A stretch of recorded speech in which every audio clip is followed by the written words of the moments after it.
శరన్నవరాత్రుల్లో 6వ రోజు అమ్మవారు కమలాలను 2 చేతులతో ధరించి అభయ వరదహస్తముద్రలను ప్రదర్శిస్తూ గజరాజు సేవిస్తూ ఉండగా శ్రీ మహాలక్ష్మి రూపంలో దర్శనమిస్తుంది.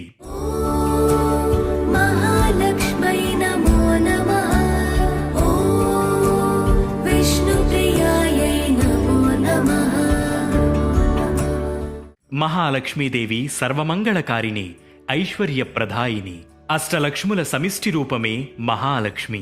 ఈమె క్షీరాబ్ది పుత్రిక. డోలాసురుడనే రాక్షసుణ్ణి సంహరించిన దేవత మహాలక్ష్మి. శక్తిత్రయంలో ఈమె మధ్యశక్తి.